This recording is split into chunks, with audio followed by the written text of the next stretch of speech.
Hey guys! So I'm in my new room and this is the fourth video that I've made in here, and the first one that I'm going to be able to keep because we haven't painted the walls yet and they're white, and when my blinds are open, the white in my face and the white in the walls all blends together, except I'm whiter. So you feel like your video is being haunted instead of it being something you can really listen to. So I've decided I like the idea of dove gray, but I also like the idea of a light aqua color and a peachy orange. But I don't think my face is going to go well with any of those choices, so I'm not going to paint for a little bit. I'm going to try some art on the walls and see what colors really resonate with me. Green would be a really bad idea because I'm a redhead and I don't like green. So it echoes in here a little bit. I'm struggling with the dynamics of the video and the fact that I'm on a bouncy ball, and so I keep trying to bounce in the middle of my video, so I'm having to stabilize myself. So hopefully you guys can be really patient. And if you think you see any color in the room that you think is really fantastic, shout it out. I kind of like that orange in the background. That's the bag of wool. What I wanted to talk about today was permaculture versus food. I listened to a really amazing podcast a couple days ago that was on the Valhalla channel. I really don't know the background of his channel very well, but it appears that he likes to do podcasts on regenerative and organic food growing and positive grassroots people. And he had the guy that wrote The Market Gardener onto his show. And the Market Gardener, I don't remember what his name is. I'll try and find that out before I do the editing and put it down in the description. He has been gardening for 14 years, and 10 of those years have been up in, I believe he's just south of Montreal. So he's in Canada. He has a short growing season, and he makes $150,000 a year off of an 1.5 acre market garden while hiring 2 people to help him during the growing season, and then they take 3 months off in the winter and they go somewhere warm down south. And it was fascinating to listen to him because the guy that ran the program, the guy from Valhalla, he wanted to talk about permaculture. And the Market Gardener said, permaculture is for setting up the bones of your farm. It's for creating windbreaks and retaining water and setting up drainage. It is for the beautification and the long-term fertility of your property. But permaculture is not for making money, and it's not for growing the food for your family. And I have found this to be extremely true on my own property. When I first got out here and started doing the mulching and planting the fruit trees, I found very quickly that deep mulch would allow me not to have to water, and it would allow for more dense planting and for happier livestock. What it didn't allow me to do was harvest large amounts of food for my family. Fruit trees do not produce the same every year. By nature, some apple trees will produce heavily one year and then the next year won't produce at all. Our crab apple is one of those. The Nanking cherry bushes this year, they blossomed too early before the bees came out, and we do not have a good fruit set this year. However, this year we have a lot of pears and a lot of normal apples. And in my experimentation with permaculture in the past, what I have found is that you have to be really careful about planting annuals around your perennials. The reason for this is that, especially for early perennials, early fruit trees, early fruit bushes, early herbs, the annuals have roots that have tiny filaments on them that are very hungry and aggressive. because they're putting on food immediately. They have to succeed this year because they don't have another year. They have to get to the seeding point before it gets cold and they die. And so they're very aggressive. Whereas perennials, they start off slower. They have a tendency to have a deep taproot that goes down that allows them to mine nutrients and water more effectively than annuals. But they're slow. And what happens is if you plant these hungry annuals next to your slow perennials, all the food and water goes to the annuals and it stunts your perennials so that they never really take off. An example of this is that our first year here, when I planted up in the front and I was watering those trees a lot and I had a lot of mulch around them, I went out and planted my pumpkins at the base because I was already watering there. What happened is that my pumpkins grew really, really well, and my Saskatoons, which they were planted at the bottom of, were stunted. They completely stopped growing. And honestly, they have never recovered. They have never been fast growers. They have never actually grown any bigger than they were when I planted them 3 years ago. But they were growing very quickly that year before I planted those pumpkins.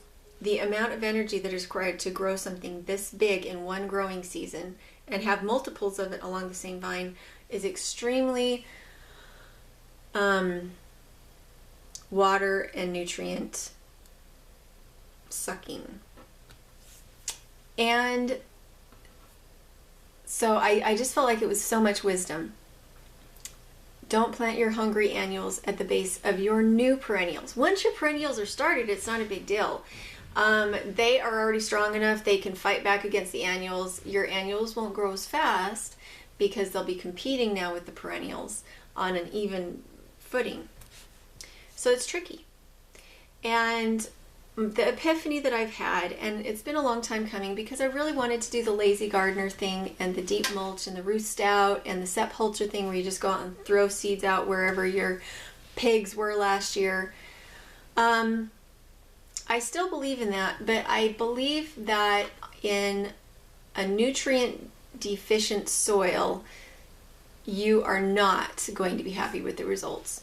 You will not be happy with the results until your permanent agriculture has been established for lots of years, and then you need an open space, where your pigs have been, but where they've maybe come and gone a few times, so that they've really rototilled in all that nutrition, and they've really worked up the soil, and they've gotten rid of the voles, and they've gotten rid of the weeds, somewhere that they've been multiple times, somewhere that those nutrients have had a chance to work in and be eaten by the bacteria, and then you can go in and have a good garden. But if you want to be able to feed your family this year, and you want to be able to feed your family enough, and you want to have enough left over for canning, my sad opinion is that you need a rototilled annual garden. And those rototilled annual gardens get better over time. If you guys remember Marge Tulip, the lady that I call her Marge Tulip, that's not actually her name, but I call her Marge Tulip because she gives me tulips. She gave me hollyhocks and tulips and narcissus, all sorts of bulbs and stuff. And we went out and looked at her carrots that she keeps underneath carpet and leaves, and that's how she stores her carrots during the winter. And she's actually in a colder climate than we are here. And what she does is she has an annual rototilled garden, but every year she takes her garden residues and all of the lawn trimmings from her son's lawn cutting business, and rototills them into her garden. So she has a deep mulch, but it is in the dirt rather than on top of the dirt. And it allows her to still weed and allows her to keep the slugs out and that kind of thing. And that's so I believe you can do your deep mulching and you can do all of that fantastic enrichment of the soil. But if you want something that isn't just a hobby garden, you want something that's a serious feed your family garden, you're going to have to rototill. Or you're going to have to do something like the meat leader system, where you have a sterile potting solution. It's a special mix of sand and perlite and that kind of thing that is weed free. And then what you do is you water directly the roots of the plants, and you directly feed each individual plant with a special solution of vitamins and minerals and fertilizers for these plants. I need to turn off the fan so I can open that fancy drawer, that fancy table drawer, okay? Okay. I'm sweating up there, so I opened a couple of windows. Okay, thank you. Shut the door. But it means that rather than that plant being fed by the goodness and the bacteria in the soil, what it's being fed by is the vitamins and minerals in the powder that you're feeding them. And that's fine. You know, in a scary situation, if you weren't able to get those vitamins and minerals, all you'd really need to do is most likely add some compost to your mint leader system and do that instead of the special vitamin blend. But that's one way to do it. I mean, you can grow a lot of food that way, especially if you have them in a greenhouse where you can kind of control the temperature. Along that same line, I need to shut that door, sorry guys.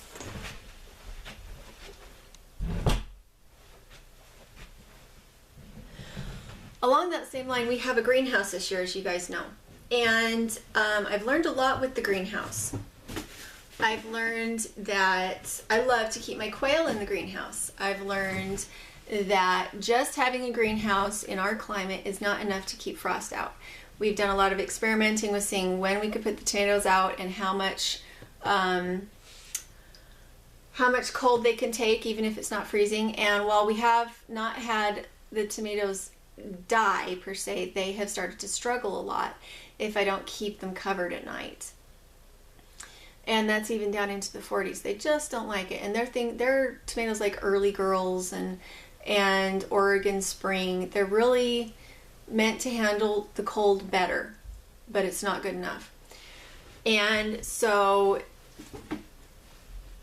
if I want to grow something early like that, I'm going to need to, unless I want to add some external kind of heat, I still need to stick with my Swiss chard and my spinach and peas and radishes and beets and those kind of things that don't mind the frost. So in my opinion, I shouldn't have planted them out until now, and I'm still having to cover them with blankets. And if we were to get some good frost later in the year, once the tomatoes are big, that's been our big problem here. It hasn't been that we can't start tomatoes and that we can't make them live and grow and be happy with things like walls of water around them. Is that as they get big, they get too big to be able to cover when we have our late frosts. And that's been our problem, and that's why we got the greenhouse, was to experiment with it. And so at this point, my opinion is, if you wanted to be serious about gardening in a greenhouse, you need to have a heat source. And whether that's like LDS Prepper, who has the tubes under the ground that put the forced air that's warmer up into the greenhouse, and I think that's a fantastic idea. It worked for him really well this year. I think it's brilliant. You could do that. You could do a Walpini, which is sunken into the ground so that all that warm air that's under the below the frost level can be in your greenhouse. You could do that. You could do a rocket mass heater. You could do a hotbed. We've done a hotbed before and it worked really well. You could have a little propane stove in there that turned on when the temperature got below 40. Those are all options. And I think that you need to take those expenses into account when you decide that you want to do a greenhouse in a climate that is similar to ours. I would like to do the forced air like LDS Prepper does. Our problem is that my husband wanted to put the greenhouse over our drain field for our septic, because that was a space that we couldn't use for anything else. And because of that, we couldn't do the tubing underneath, because that would have been in our septic, in our drain field. And we also can't do it next to our drain field, because it would be next to our drain field and we might still have seepage laterally over to that space. So what we're thinking about doing is getting a propane heater that's meant for greenhouses that will just turn on when the temperature gets below 40, and that would be a way to maximize what we're getting out of the greenhouse. The other problem with the greenhouse right now is that we have rocks out there. You guys have seen our pasture, that we have cobblestones that are like cemented together, and that is our pasture. And the way that we've been able to grow hay and such out there is that I went out and chopped and dropped so that there was a light mulch on top of the pasture that then was able to hold in moisture and help things to germinate. And I have found that that's what I've had to do in the greenhouse. I went out and tried to dig some holes to try and settle our perennials into that are going to stay in the greenhouse, and I can't get through the rocks. I can't get a hole dug. I can't get into the rocks. It's not going to happen. And so once again, what I'm having to do is take in mulch and put it down on top of the rocks to allow it to settle, to allow it to loosen the rocks up. Because I have the same situation out in my backyard where I have all the deep mulch is turned into rich dirt, but underneath you go down about 6 inches and you hit rocks, big rocks. But they're actually not that bad to dig up because now there's enough water there that they're not as compacted. But again, in the greenhouse, I'm going to have to bring in mulch. The problem is when I bring in mulch, I bring in slugs, and I can't bring my ducks in because my ducks will eat the roots of my annuals. So once again, we have a learning system there, but I do believe we're going to have to add some heat until, or just not plant anything that is the least bit frost sensitive until June. Which, okay, so we're eating greens until June. It's okay. Well, until after June, because the tomatoes won't actually come on until probably July. Anyway, that's where I'm sitting with that. I feel really strongly about having a food system that will work and produce a huge amount of food every year and continue to improve the land, but I don't believe that that's permaculture. I believe that that's having an actual annual garden. And I have several places where I'd like to grow annual gardens this year. Actually 3 places. One up in the roundabout where I have no mulch and no manure, and one back where the goats were this last winter where there's lots of mulch and some manure. We're going to till that and see how that does. And then in the swale, so I guess I got that backwards. The roundabout has lots of mulch, but it also has trees. And in the front we have no trees, no mulch, no manure. And see what the comparison is with those as I take care of them. That's kind of what I'm looking at because I really want a good food garden this year. And I'm really encouraged because I have all that water going to trees, so it has really freed up my time, and I'm excited to have my own office, even if I have to have the blinds completely down so that you can see my face contrasted against the wall. And I hope you enjoyed this video, and tell me what you think of the room, and if you have a particular color you think I should use, and we will talk to you later.